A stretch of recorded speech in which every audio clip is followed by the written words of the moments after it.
Bismillahirrahmanirrahim. Assalamualaikum warahmatullahi wabarakatuh. Hello everyone, welcome back to my channel. Today we will talk about isim nakiroh dan isim ma'rifah. Namun sebelum itu kita harus tahu dulu apa itu isim. Isim secara bahasa memiliki arti yang dinamakan nama atau kata. Sedangkan menurut ulama nahwu, isim adalah kata yang menunjukkan suatu makna yang ada pada zatnya, akan tetapi tidak berkaitan dengan waktu. Atau secara sederhananya, isim adalah suatu golongan kata dalam bahasa Arab yang merujuk pada kata benda, kata sifat, manusia, hewan, tumbuhan, waktu atau tempat, dan tidak terikat dengan waktu.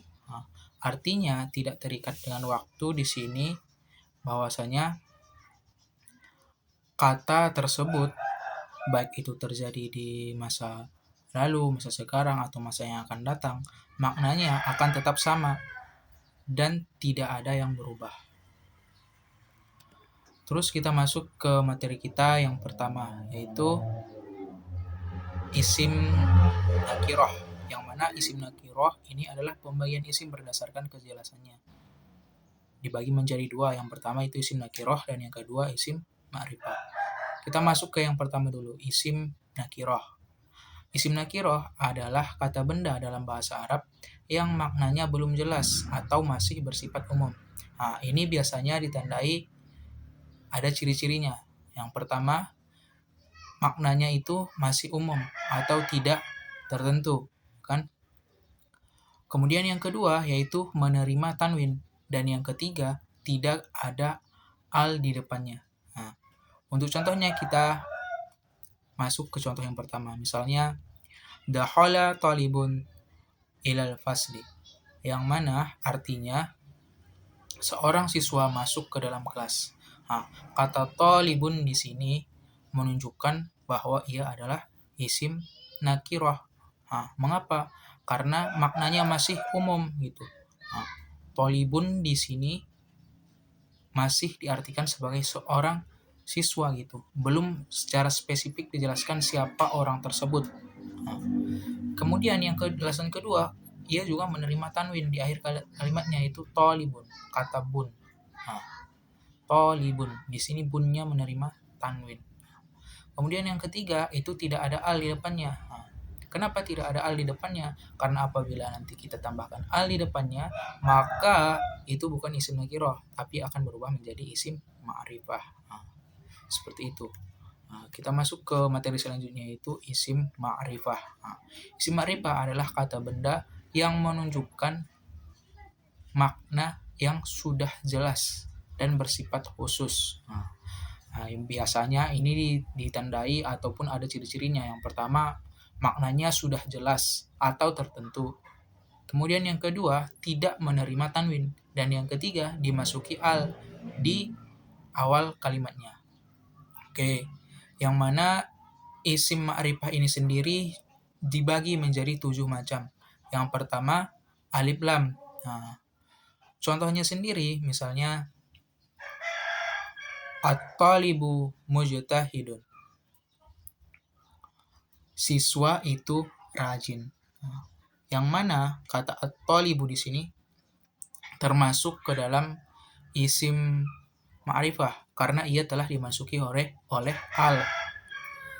Sehingga makna yang sebelumnya dari isim nakiroh yaitu talibun mujtahidun, siswa yang rajin, berubah menjadi at-talibu mujtahidun, siswa itu rajin. Dari yang sebelumnya bersifat umum, sekarang bersifat khusus. Seperti itu. Kemudian yang selanjutnya yaitu isim alam. Isim alam ini bisa berupa nama orang, nama hewan, nama tumbuhan, tempat. Contohnya misalnya Jahaba Ahmad ilal madrasah. Yang mana dalam kalimat ini terdapat 2 isim alam. Yang pertama Ahmadu. Kenapa masuk ke dalam isim alam? Karena ia adalah nama orang. Kemudian yang kata yang kedua selanjutnya itu al-madrasah. yang menunjukkan nama tempat, sehingga ia termasuk ke dalam isim alam. Kemudian contoh selanjutnya yaitu isim domir. Isim domir ini adalah kata ganti yang digunakan untuk menggantikan nama orang ataupun sesuatu. Yang mana isim domir ini ada 14. Yang pertama, huwa, huma, hum, hiya, huma, hunna, anta, antuma, antum, anti, antuma, antunna, ana, nahnu. Kita masuk ke contohnya, misalnya di isim nakirohnya dulu, ya kan, kita bahas. Talibun mujtahidun, siswa yang rajin. Kemudian dimasuki oleh domir yang tadinya nakiroh, kemudian dimasuki domir, berubah menjadi huwa talibun mujtahidun, sehingga isim yang sebelumnya nakiroh berubah menjadi ma'rifah. Isim yang sebelumnya bersifat umum berubah menjadi sifatnya menjadi khusus karena telah disebutkan secara spesifik, huwa talibun, seorang siswa yang rajin. Seperti itu. Kemudian yang selanjutnya itu adalah isim isyarah, adalah kata yang digunakan untuk menunjukkan sesuatu. Di mana kata tunjuk ini ada banyak ya, misalnya haja, hajihi, hajani, hatani, haulai, jalika, tilka, haula, ika, dan lain sebagainya. Kita masuk ke contohnya. Pertama yaitu haza kitabun mufidun. Kita hilangkan dulu hajanya di sini. Kitabun mufidun, buku yang bermanfaat. Itu adalah secara termasuk ke dalam isim nakiroh, kitabun mufidun. Namun ketika dimasuki oleh isim isyarah, haza kitabun mufidun, maka isim tersebut berubah menjadi isim ma'rifah karena maknanya sudah jelas atau khusus gitu. Artinya pun berubah dari yang sebelumnya kitabun mufidun, buku yang bermanfaat, menjadi ini buku yang bermanfaat. Haza kitabun mufidun. Kemudian yang selanjutnya itu yang kelima adalah isim mausul. Isim yang digunakan untuk menyambungkan kalimat kata sebelumnya ke kata setelahnya. Misal contohnya ya kan, jaa at-talibul lazi nazaha, telah datang siswa yang lulus. Yang mana kata al-lazi di sini bermakna yang berfungsi sebagai penghubung antara kalimat sebelumnya dengan kalimat setelahnya. Kemudian yang keenam itu adalah munada maksud. Apa itu munada maksud? Adalah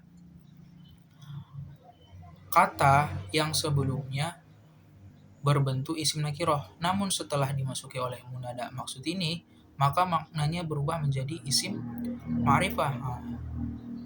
Misal contohnya, rojulat takillah, laki-laki bertakwalah kepada Allah. Yang mana kata laki-laki di sini kan masih menunjukkan makna yang belum jelas atau masih bersifat umum. Bisa jadi laki-lakinya anak-anak, dewasa, ataupun orang dewasa. Namun setelah dimasuki oleh munada maksud, maknanya berubah menjadi khusus ataupun maknanya menjadi jelas. Kan ditambahkan huruf ya di belakangnya. Misalnya, ya rojulat takillah, wahai laki-laki bertakwalah kepada Allah. Kemudian yang terakhir ataupun yang ketujuh dari pembagian isim ma'rifah adalah diidopahkan ke isim ma'rifah. Maksudnya bagaimana? Isim nakiroh tersebut disandarkan kepada isim ma'rifah sehingga kalimat tersebut berubah menjadi isim ma'rifah. Contohnya baitu Ahmad kabirun, rumah Ahmad besar. Baitu Ahmad kabirun, rumah Ahmad besar. Ini telah menunjukkan isim ma'rifah karena sudah kita ketahui rumah siapa yang besar. Kalau di dalam isim nakirohnya sendiri, misalnya kita ubah ke isim nakiroh, baitun kabirun, rumah yang besar. Maknanya masih bersifat umum. Kita belum tahu siapa yang punya rumah tersebut, di mana letaknya, kan? Tapi setelah disandarkan ke isim ma'rifah tadi, baitu Ahmad kabirun, maka kita pun tahu kan siapa yang menjadi pemilik rumah besar tersebut, yaitu si Ahmad. Oke, cukup sekian penjelasan dari saya. Jika ada tutur kata ataupun penyampaian materi yang kurang tepat, saya minta maaf. Sampai jumpa di video selanjutnya. Bye-bye.